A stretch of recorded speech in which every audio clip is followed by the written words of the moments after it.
স্বাগত আরও একবার সিলেট স্টুডিও থেকে চ্যানেল এ সিলেট নিউজে।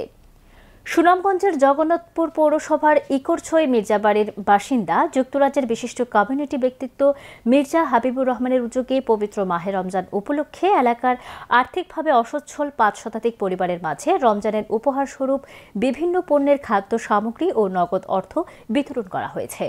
ইকরছই মির্জাবাড়ির বাসিন্দা যুক্তরাজ্য প্রবাসী বিশিষ্ট কমিউনিটি ব্যক্তিত্ব মির্জা হাবিবুর রহমানের নিজ বাড়িতে এই খাদ্য সামগ্রী ও নগদ অর্থ বিতরণ অনুষ্ঠান অনুষ্ঠিত হয়।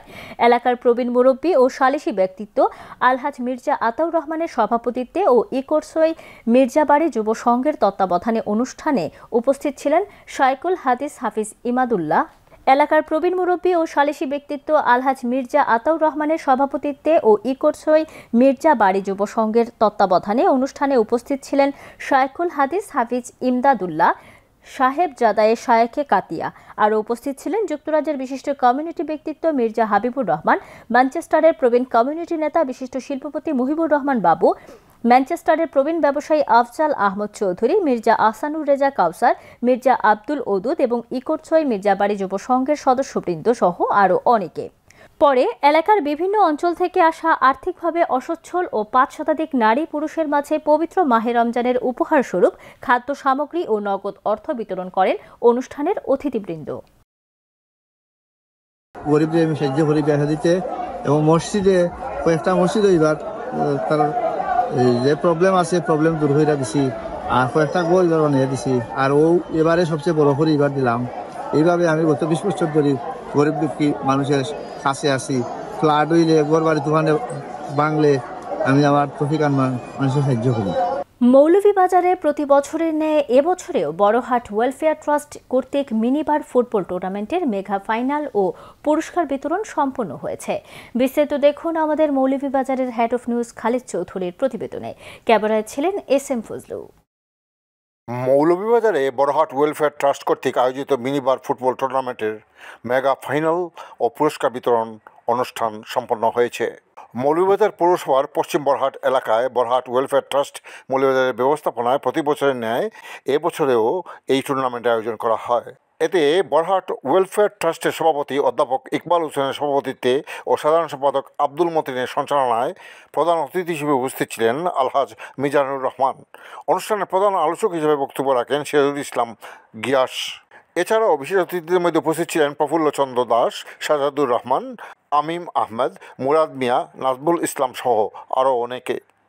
অনুষ্ঠানে বক্তারা বলেন, যুব সমাজকে খারাপ কাজ থেকে বিরত রাখতে খেলাধুলার বিকল্প নেই, তাই প্রতি বছর এই আয়োজন চলমান রাখায় আয়োজিতের প্রতি প্রশংসা রেখে বক্তারা বক্তব্য রাখেন। ফয়সাল রাজা ভাই যার প্রচেষ্টা, যিনি আমাদের ওয়েলফেয়ার ট্রাস্টকে সহযোগিতা করে যাচ্ছে, এরকম খেলা আসলে উপভোগ করতে মনে আনন্দ অনেকেরই জাগে দেখতে। খেলাধুলার মাধ্যমে সহযোগিতা বাড়ে, এতে অন্যের শারীরিক গঠন, মানসিক গঠন সব কিছু সম্পন্ন হয়। এগুলা আমরা মনে রাখা দরকার।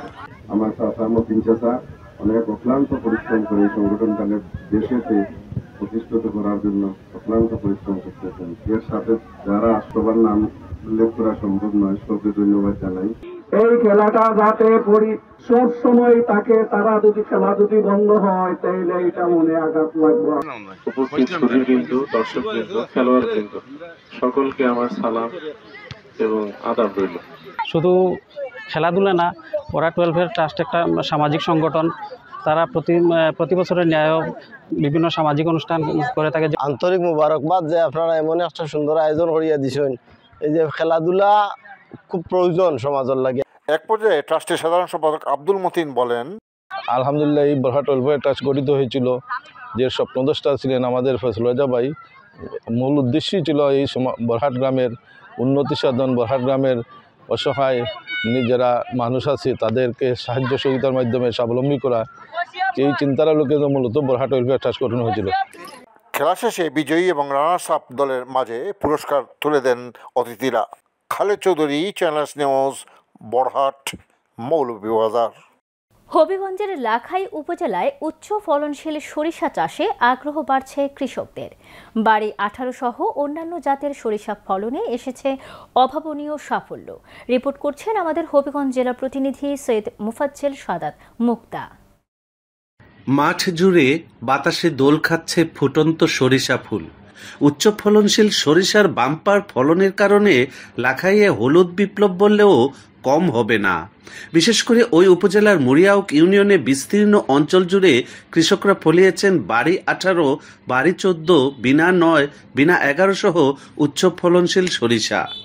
উপসহকারী কৃষি কর্মকর্তা ফারুক মিয়া তালুকদার বলেন, সরিষা চাষে কৃষকদের আগ্রহ বাড়ছে। সরিষা চাষের প্রতি মানুষের আগ্রহ বাড়তেছে। তো এখানে বিভিন্ন সমস্যা আছে যে গত বছর সরিষা করে অনেক কিন্তু উপযুক্ত ফলন পায় নাই।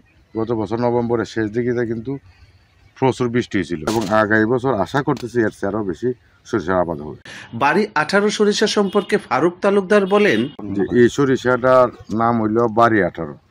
বাড়ি 18 একটা ক্যানোলা ভ্যারাইটি সমৃদ্ধ জাত, আন্তর্জাতিক বিশ্বে এটা স্বীকৃত আছে। তিনি বলেন, এই জাতের সরিষার উৎপাদনও বেশি, তেলের পরিমাণও বেশি। অন্যান্য সরিষাতে যেমন প্রতি মনে 16 থেকে 16.5 লিটার তেল হয়, এটাতে 18.5 থেকে 19.5 লিটার পর্যন্ত তেল হয়। ফারুক বলেন, ইউরেসিক অ্যাসিডের পরিমাণ কম হওয়ায় এ ভোজ্য তেল স্বাস্থ্যের জন্য উপকারী এবং এটা তেলেতে ইউরেসিক অ্যাসিডের পরিমাণ অত্যন্ত কম এবং স্বাস্থ্যের জন্য বাড়লো। এটা ক্যানোলা ভ্যারাইটির মধ্যে। মুড়িয়াউক ইউনিয়নের ধর্মপুর গ্রামের কৃষক মীর জুয়েল বলেন, তার এই সরিষা চাষ করতে তেমন কোনো খরচ হয়নি। 18 জাত দেওয়ার পরে বিনা হালে নেড়া ফুরে আমরা বুনছি, বোনার পরে আমরা যা ওষুধ সহ সার সহ যাবতীয় আমরা সব পাইছি। যাবতীয় যা করতে সব উপজেলা থেকে আমরা পাইছি। আমার পকেট থেকে একটা লাগে না। ভোজ্য তেল, খৈল উৎপাদন, মধু চাষ সহ নানাবিধ ব্যবহারের কারণে সরিষা চাষে ঝুঁকছেন লাখাইয়ের কৃষকরা। লাখাই উপজেলার মুড়িয়াউক ইউনিয়নে কৃষকরা আগ্রহ দেখাচ্ছেন সরিষা চাষের। উচ্চ ফলনশীল বাড়ি সরিষা 18 তাদের মধ্যে অন্যতম। এই জাতের সরিষা অধিক অর্থকরী হওয়ায় তারা বাণিজ্যিকভাবে এ চাষের দিকে ঝুঁকছেন। Sadat Mukta, channel S news, Habiganj. Channel S Sylhet news আজ এ পর্যন্ত। সিলেট বিভাগের প্রত্যন্ত অঞ্চলের খবর জানতে চোখ রাখুন চ্যানেল এস এর পর্দায়। এতক্ষণ আমাদের সঙ্গে থাকার জন্য ধন্যবাদ। আল্লাহ হাফেজ।